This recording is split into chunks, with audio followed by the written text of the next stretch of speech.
Oh, hello. Hi, everyone. How are you?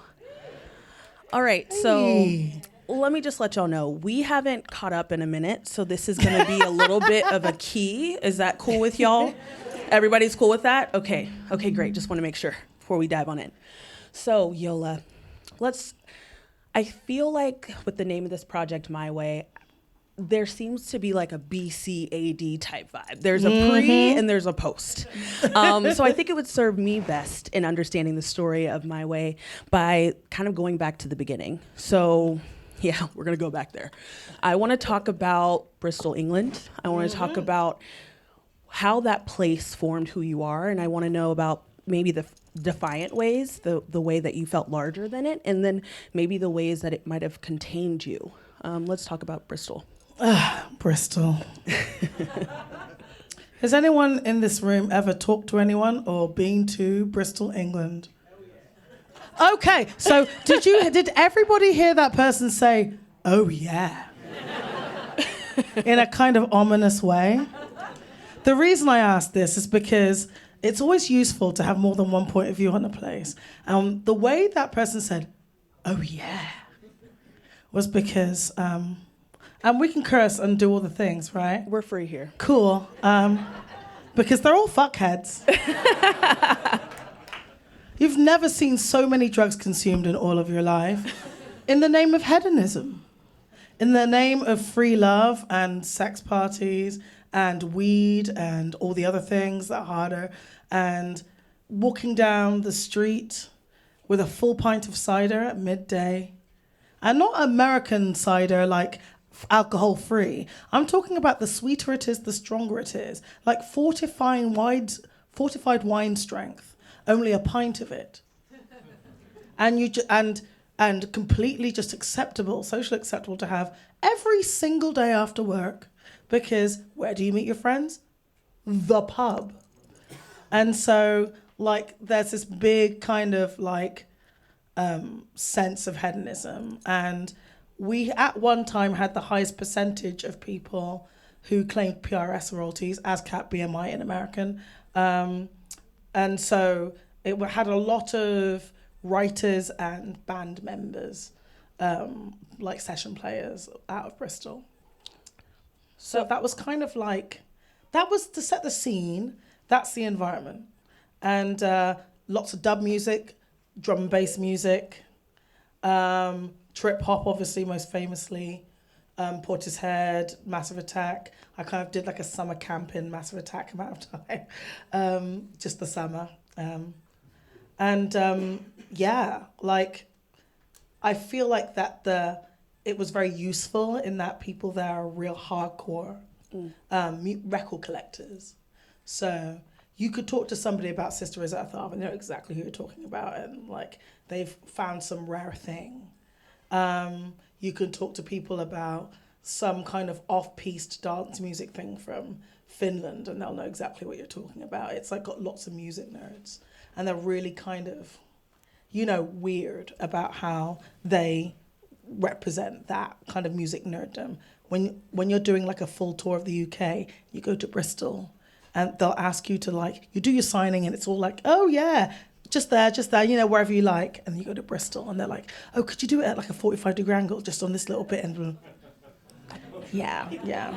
Okay, I can see some bits of that you still may have. Yeah, it's in the there. tuck somewhere. I was born and bred and made, and we have the second dopest carnival outside of like Notting Hill. Okay, so I need to go. Yeah, like I'll so meet you there. my Caribbean half and my African half, that said, were well raised on the Dutty wine.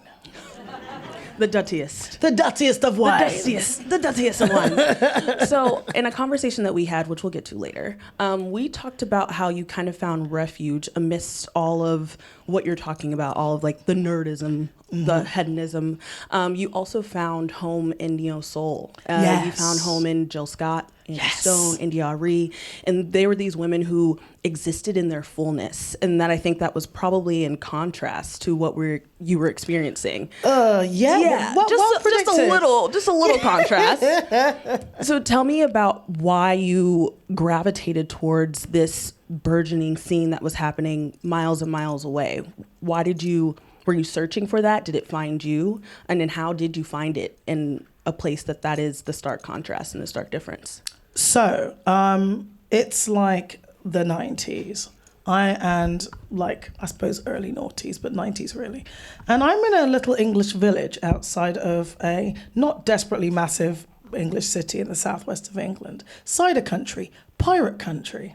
And my little village was National Front country. Anyone know what the National Front is? Yeah. Indeed, we're kind of getting that vibe right now politically in America. So same kind of vibe. I grew up in that. And the number of times I just get my ass handed to me for being, chocolately and like snack looking. They're mad that I look like food. Yeah. And they can only eat me consensually. And so...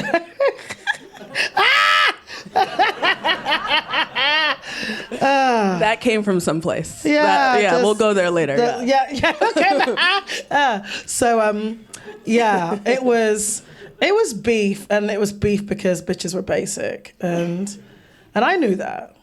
I was like, I don't need to be here. Like, I don't need this. This isn't it. I know this isn't it. I know some kids don't have the sense of grandeur to know that they are meant for more. But at age 4, I said to my mother, I'm going to sing, I'm going to write songs, and I'll probably have to do a bunch of crap I don't want to do, but eventually I'll do me. At 4? 4. Damn. I don't have that conviction yet, so I'm trying to get that conviction. That's a lot of people needed to hear that. What you need to understand is that I'm exactly the same person I've been since I was 4 years old, and it's exhausting. I can believe that, actually. I can absolutely believe that. I can.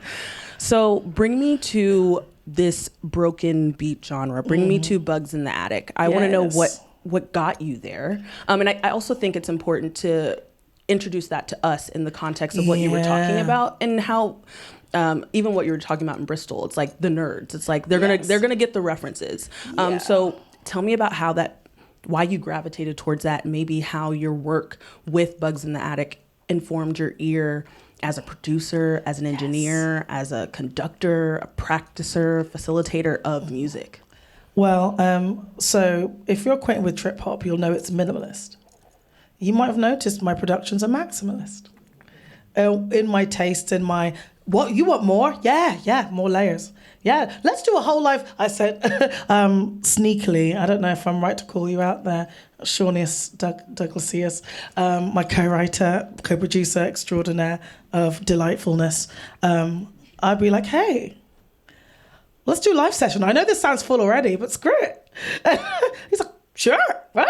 The open-mindedness is truly heartwarming, and that's my way. I'm a maximalist, so there's something very luscious in a lot of the broken beat productions that were very, very luscious, very much based on 80s soul and rare groove and Afrobeat, singular.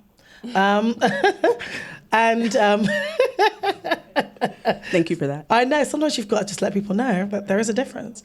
And I'm also half African, so I'm specific. There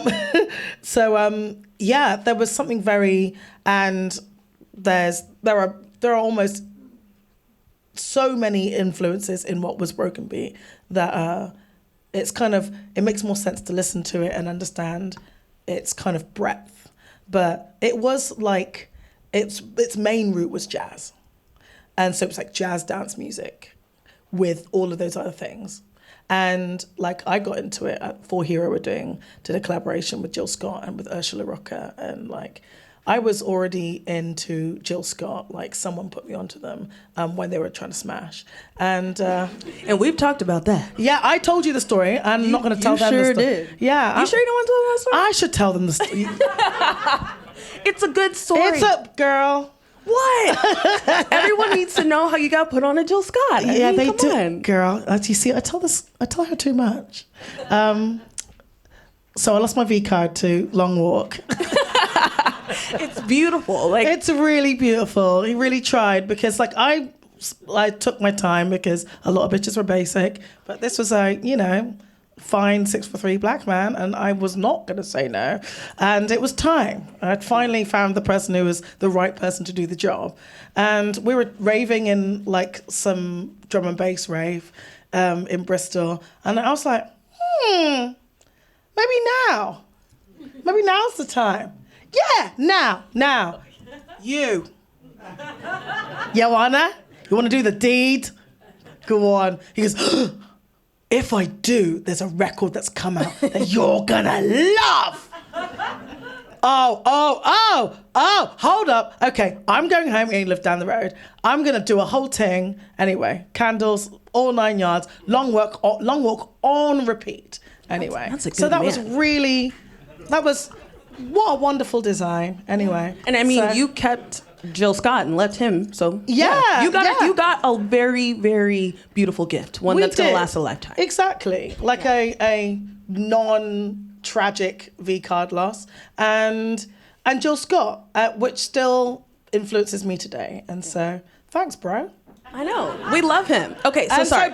anyway, we digress. Broken Beat. Back to Broken Beat and Jill Scott. So For Hero, they were doing a collaboration with Jill Scott, and I was like, "What is this?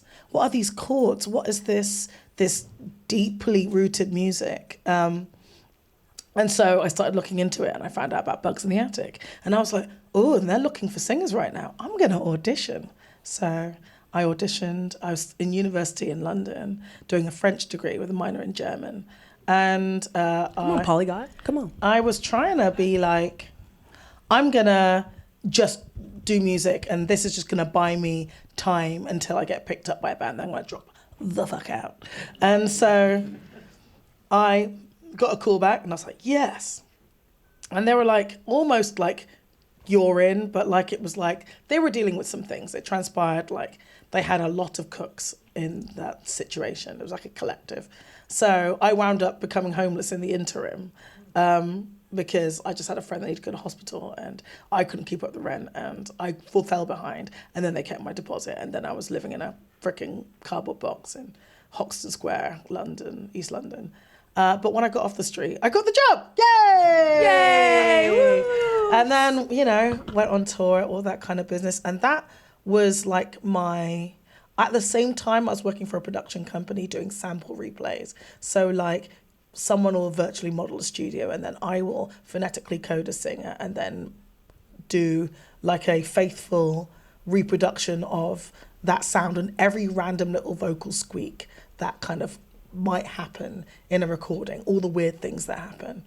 And so I was kind of A-being between touring with Bugs in the Attic and doing this production job.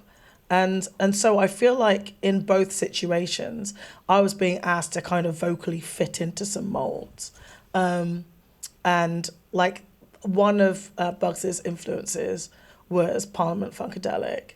And so we had all these kind of group vocals. So even though I only led on one song on the album, there were like loads of songs where there was group vocals, and I was in on a lot of those. And so when we would go on tour, it was very much that kind of energy that you get from P-Funk, where everyone's doing a bunch of things. Everyone's in, nobody's like waiting for their time to come in. Bunch of vocalists, bunch of players playing different instruments at the same time. It was very much like, you've got to have a jazz degree or like to kind of even get a look in with this. So yeah, everyone was a weapon. And little did I know at the time, but an artist called Van Hunt was down the corridor from me for about 3-4 years. Little did I know. And so there was a lot of transatlantic collaboration happening in this scene, but because it was so hard to get into, because you kind of just had to be able to do all the runs in soul and in jazz and be comfortable. And then you had to be able to shred the living crap out of an instrument in jazz and everything else. So yeah, it was kind of, that scene was maximalist, and the best way I could describe it would be, if you're acquainted with Rotary Connections' I Am the Black Gold of the Sun, and you're acquainted with the New Eureka Soul remix of that song, like that remix fits very much in the canon, but also does the original. So that's the breadth of what we can talk about. But also when we talk about the maximalism, like that's the level of maximalism that we're talking about. It's like there are songs that were simple, but it had scope for extreme maximalism. And so that really drew me to the genre. It was the harmonies, it was all of the roots that, and then Bugs kind of started pushing in this 80s soul direction just for fun. And so the way that kind of came across on the album, it's very multi-genre. And so I felt really like at home, aesthetically speaking, but vocally I still think I was a baby and I was finding out who I was, but like emotionally, like I was like, this feels right. It's the only band I've ever auditioned for, ever, or anything, and until, you know, Elvis the movie. It's interesting when you shared the album with me, and I was like hearing the song, I think it's Happy Days, that you're the lead vocalist on. But then there's other songs where you're doing BGVs, and I'm like, oh, I hear you. And like, but I hear it's just like a little peep. It's like, I'm here. I'm not. Oh. And so I want to think about that in the context of My Way when we're thinking about that approach to maximalism. Is that something that you set out to do on this project, or was it something that revealed itself to you and you're like, hey, this feels familiar. This feels like something I know? Oh, this is painfully on purpose. Like, I'd been in a situation where I was waiting to have the space to express myself as a writer and producer and get production ideas out early so then I can hand them off and go, my brain's empty now, have at it, enjoy yourselves.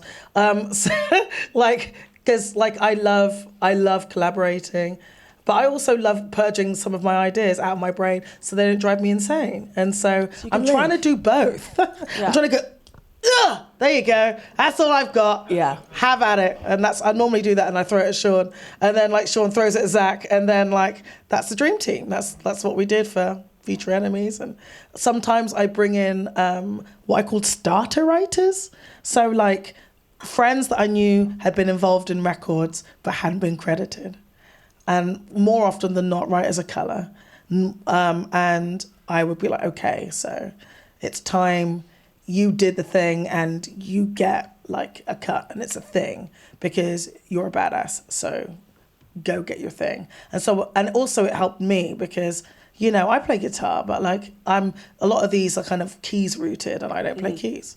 And so it would help me in these ways, like discover what the ideas were, because I can hear them all. Like when they land, they're complete, they're in my mind, and I just have to struggle to try and get as much of what I can like imagine out. And so that was kind of part of the starter teams, people with no agenda, helping me figure out what the hell's going on in my head.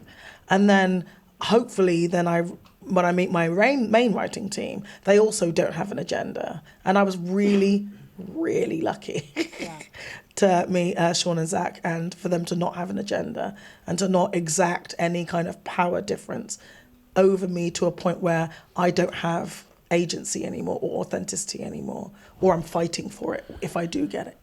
So thinking about that, seems like there was a time where you even talked about it, you just mentioned it, where your voice was pursuing somebody else's vision. Yeah, I saw most of my life up until like 40. Really?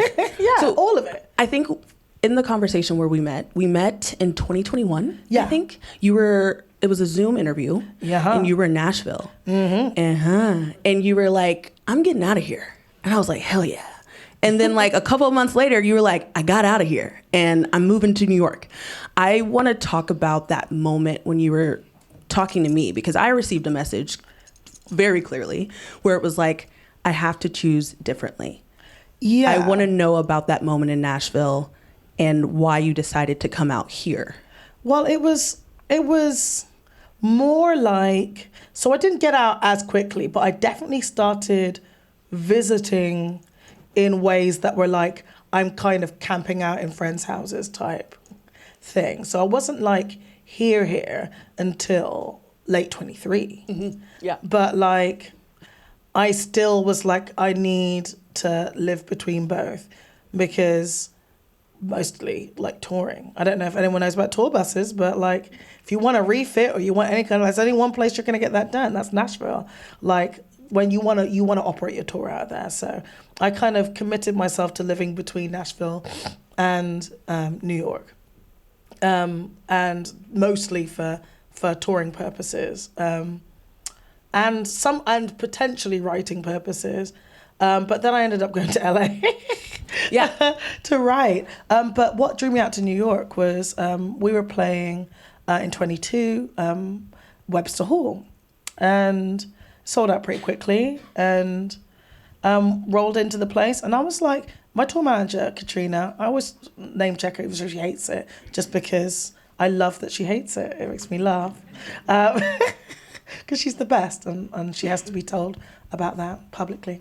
And she was like, does this feel like a hometown show? It's giving hometown. And we just like, we played all around America, but it felt very hometowny. And the guest list was long. I think we have 50, my publicist is here, who'll remember. I think I had like 50 people on guest list. Yeah, fuck, you're having a laugh, Ducky. I know. I said, where is this? 500. That just disembodied Cockney voice. Yeah. But 400, governor. Like, yeah, it was a lot of people. It was probably more than 50. And a large percentage of whom were like really super close.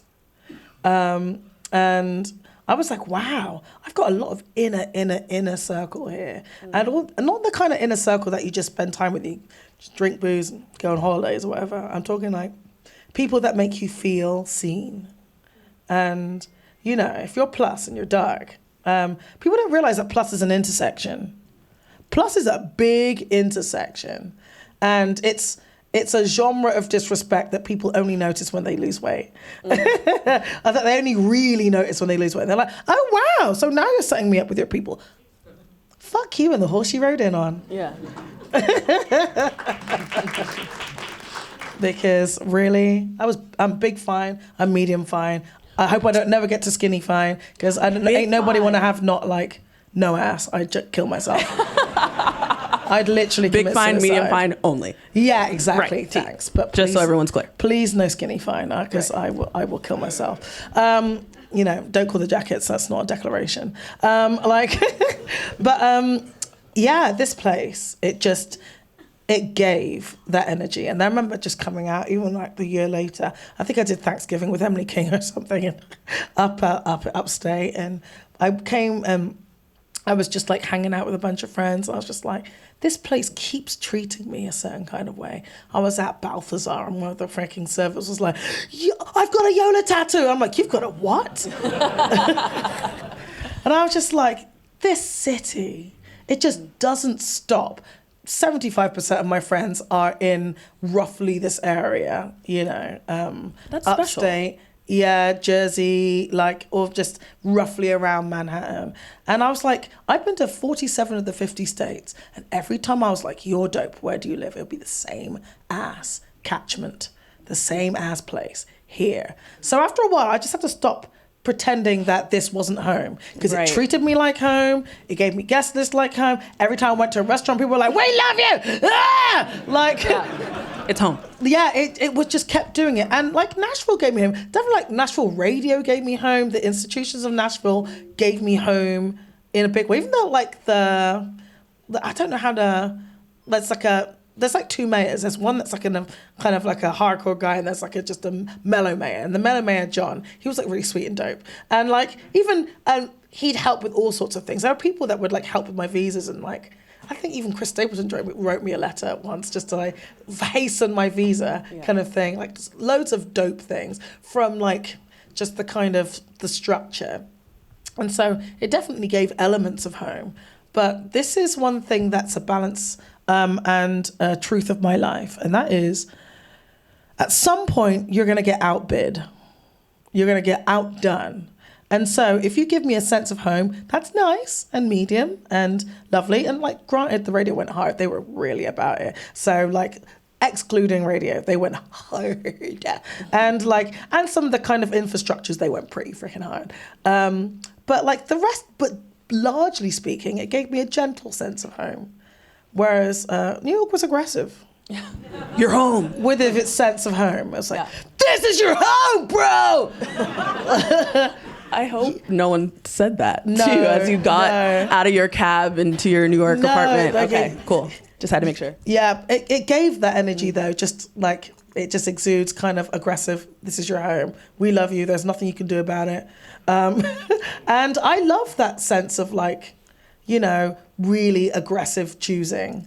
But also having a lot in common with people. You can have conversations. And I don't feel like I'm Homer backing into a bush, like, you know, trying to escape. Right. Well, and I had that experience quite a lot in a lot of other places. I'm sure. And so, like, it was really nice to, like, not be dealing with, like, faux liberalism and, like, you know, people that want the high five for the work without doing the work, you know. There's an authenticity. Yeah, and also there was something that was happening that was more serious. And the fact that I'm English and I'm a black lady. So let's say, for example, someone goes, hey, girl, how are you doing? I'm like, you're right, love. You already hear there's something wrong, right, with this exchange. Girl, oh, my God. And I'm like, yeah, well, and I've just arrived, right? Yeah, you're right. And my voice is just going to keep doing this. There's nothing I can do about it. It's just going to keep doing this. And so I'm just looking at this person like, do you hear me? And then after a while, I just say, do you hear my voice? And she's like, what? I'm like, I feel like you went into a trance. So come out of the trance and listen to my voice. Can you hear my voice? And like, they're like, yeah. Oh, yeah. I'm from England. I don't know what you're doing, but I can't do it. And if I did do it, it might be insulting. So I'm just going to keep talking like this. And you can talk like how you talk to white ladies. And just try that. Go. There you go. That wasn't so hard now, was it? That's your normal voice. And this is my normal voice. But so people would hear this voice and they were like, oh, maybe she's the one. Maybe she centers on Eurocentrism. And maybe that will make her a person that will want to center on an American interpretation of Eurocentrism. But American interpretations of Eurocentrism aren't necessarily very aware of English interpretations of Eurocentrism. So if you want me to center differently other than like a Caribbean African person, you're going to have to choose English whiteness. And if you don't know I don't even know what that is. No one here knows what it. They watch Bake Off, babe. You know. I watch Love Island, so that's what they've got. That's what I've got. That's Love what Island. most of us that would be here would have, you know. And so, like, if they're like, "Hey, so can you center on all this stuff?" I'm like, I wasn't here. Right. So when you get the call to center differently, and with people who are born here, they can maybe coax them into that level of tap dancing. I can't. I actually just don't have the ammunition. I don't have the information. I just like, I could read up, I could do a dissertation maybe if you give me like 6 months. Like, but I can't do it right now. That's so interesting to think about how, the tap dancing, that spoke to me. Because I know what that looks like. I know what that feels like to be coaxed back into it. Yeah. And you're like, no, I don't know what that is. What are you talking about? I'm like, I couldn't if I wanted to. Yeah, I couldn't. If you said, here's $1 billion, do it. I'd be like, I don't have I wasn't here. How could I can't teleport myself. I don't know what to do. They were, you know about Black American things? I'm like, yeah, because of the show Flavor with Mark Morrison.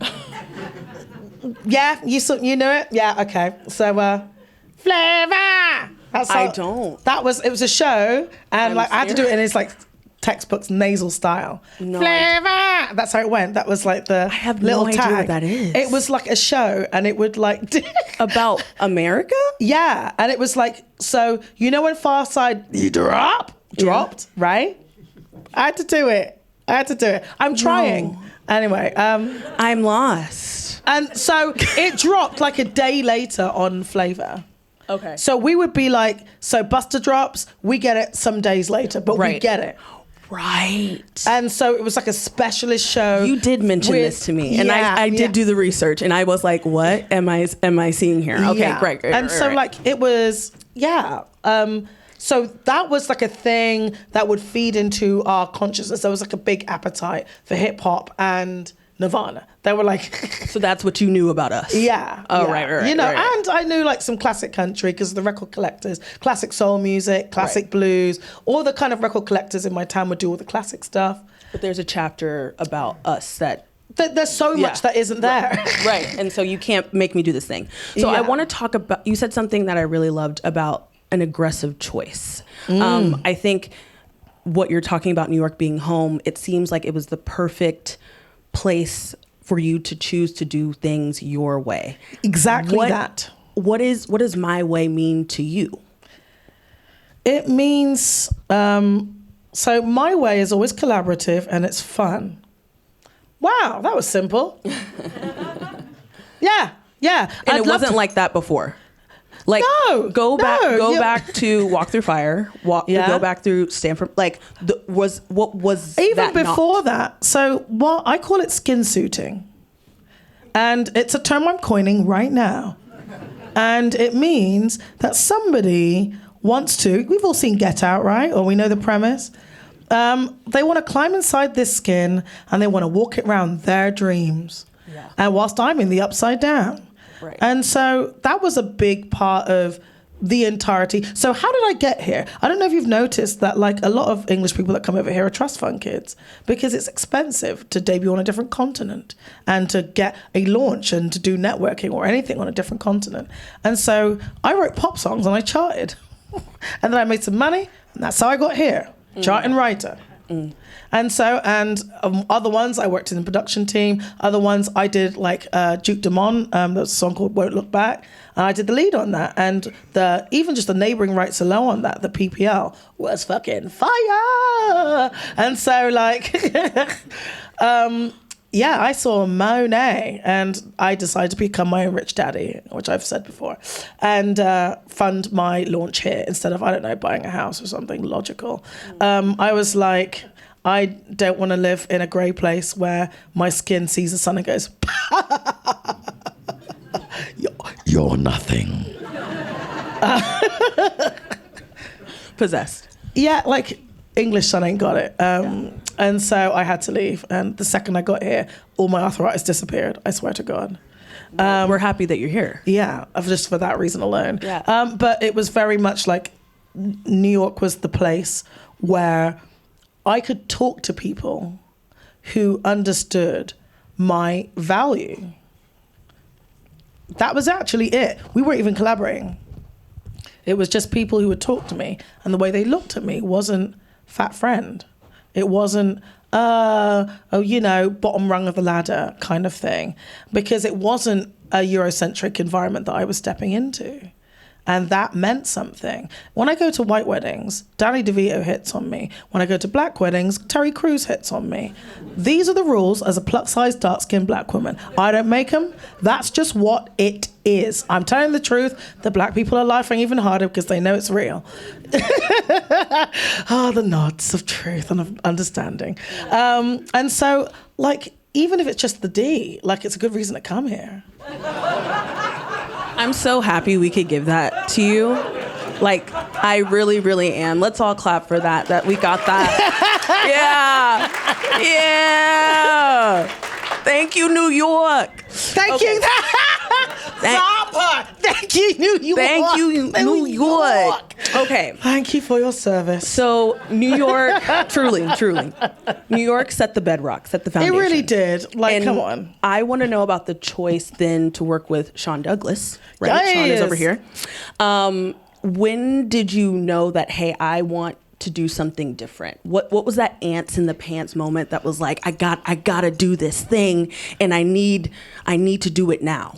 It was I handed in Stand For Myself, and I wanted Dancing Away in Tears to be a single because it's my favorite song before all of these. And that's all I wanted. I said, I don't care what else happens. I just want Dancing Away in Tears to be a single because it's fire, and I know it's fire, and I know things.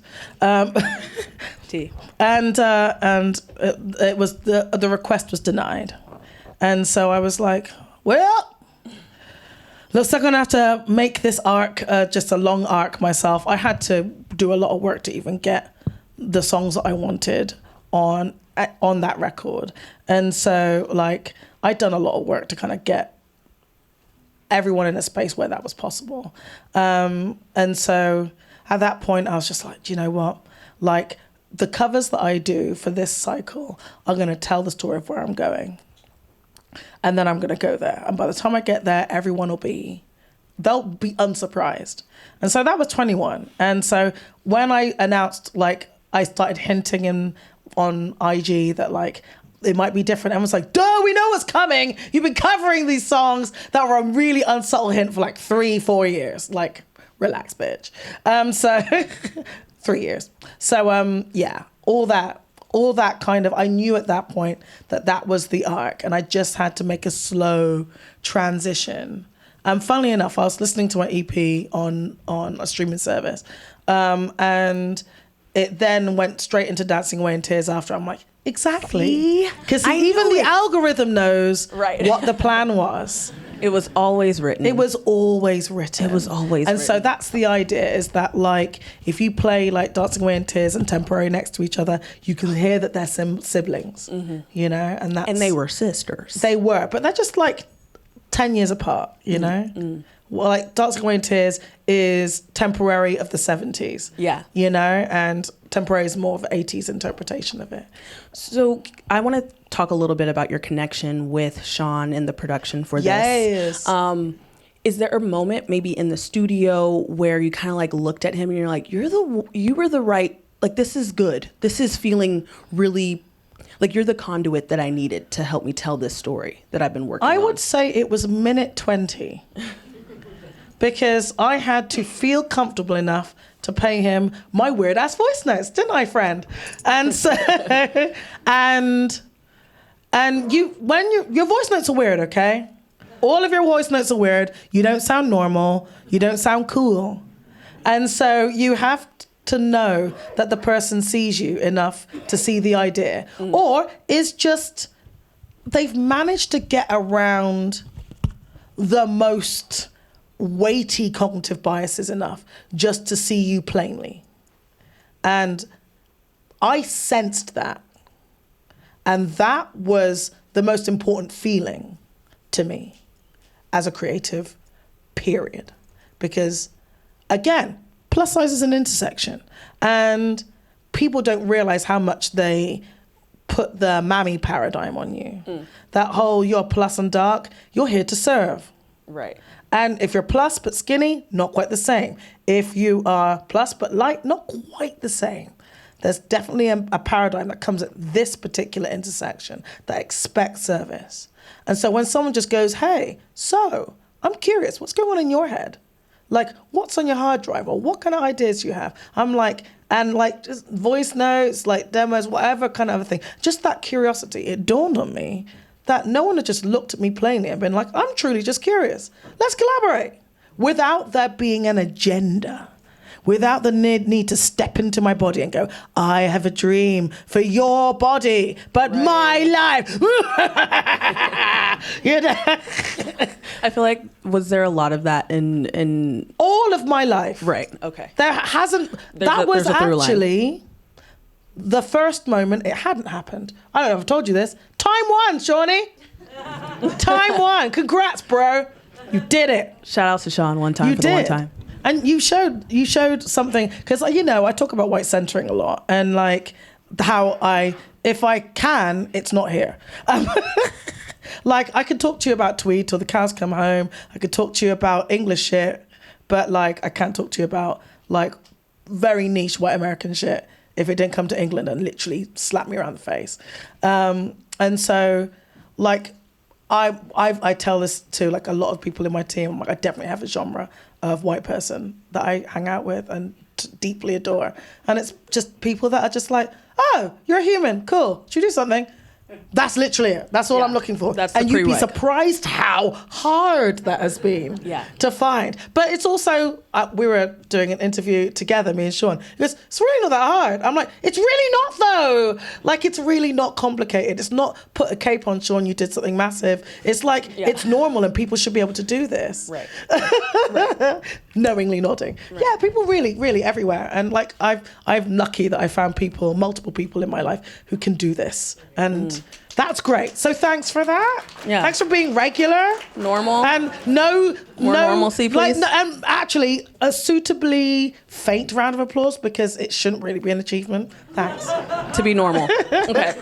So I want to know about those voice memos. Any of those voice memos made it onto My Way, the EP? So the voice notes, I call them nuggets. So the nuggets. And what differentiates a nugget from a voice note is that the nugget is definitely an idea. It has an identity. It has a genome, and it needs I like that genome. and it needs to be manifested. And so it's like we're doing IVF, and this is a fertilized egg, and I know it's fertilized. It worked. Like the other voice notes that didn't quite work, like it didn't take. What was the first genome that you had that you maybe shared and that we? It was Future Enemies. Future Enemies. And I just like was mouth singing bass lines. And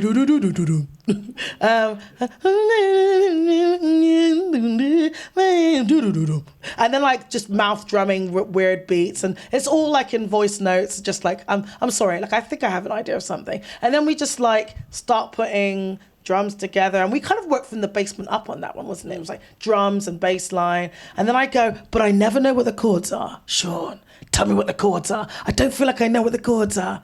But like the vocal, the top line and the bass kind of give you a decent like hint.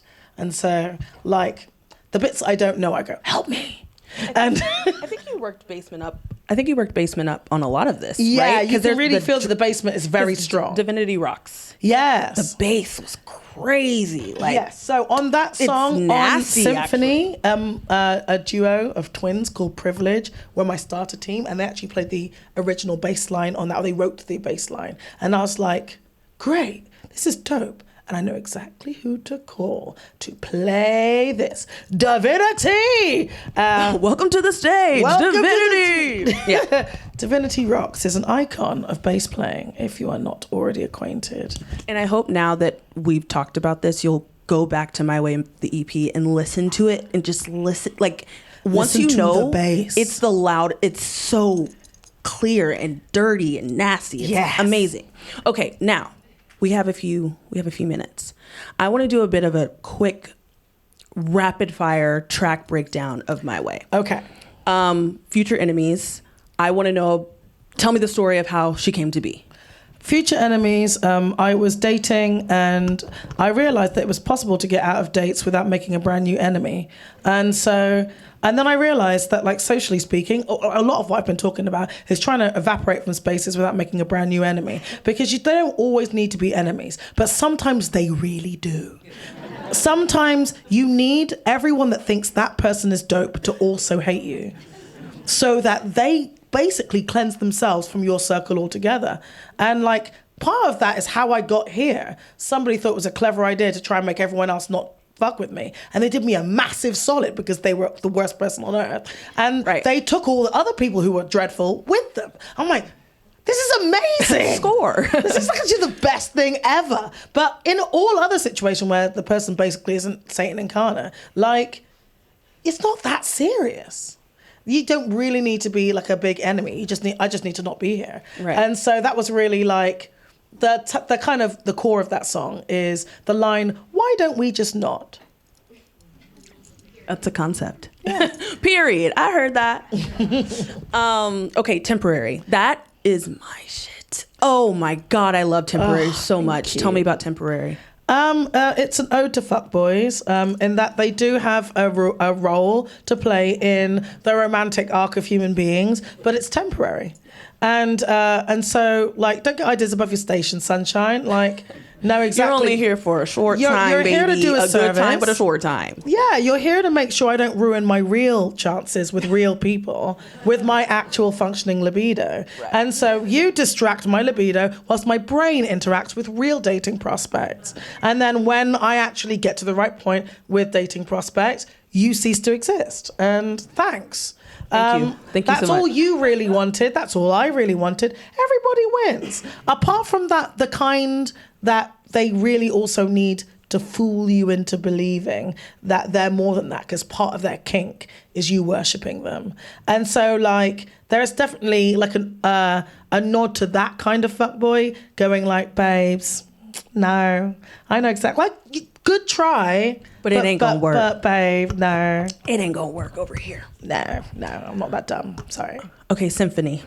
Symphony is like I found him and he's a sexy bitch song. And it's my body that we're gonna explore. Exactly. Yeah. You're here. Enthusiastic service has been delivered, and it's just it's a sexy song for a sexy time with someone that you really, really high key fuck with, and that's what it is, you know, very simply. It always is a symphony. And centering me as a in this body, in that, in I full put recognition. Yeah, I put you on. I'll put you on. Yeah, thank you very much. Okay, but yeah, My Way.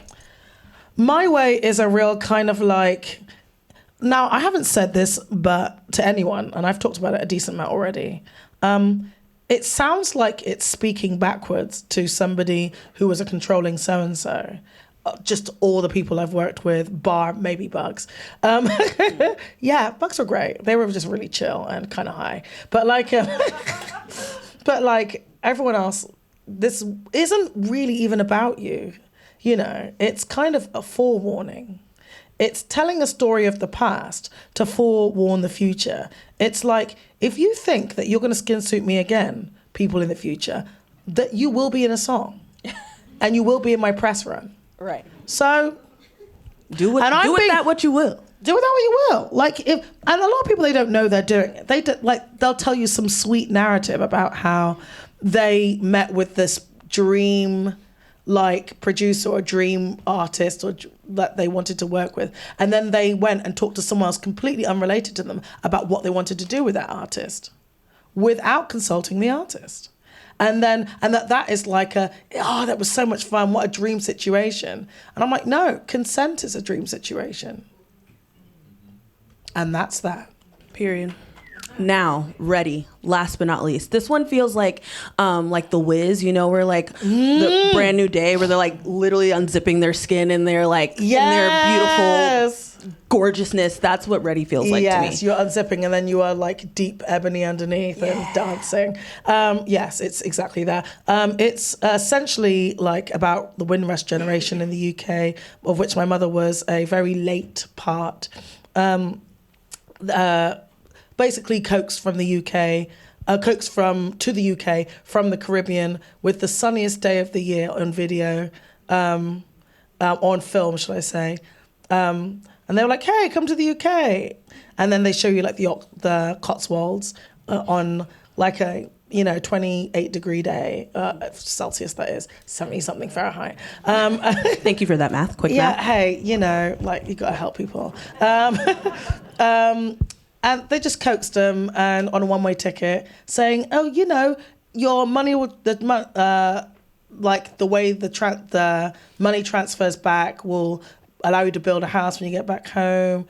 And so, I know your mother's still there on the land, but when you get back, you can build on that land and upgrade your house. The pensions, called a superannuation. It's really super dope. Anyway, long story short, you get coaxed to the UK, it dawns on you, it don't look like that in the video.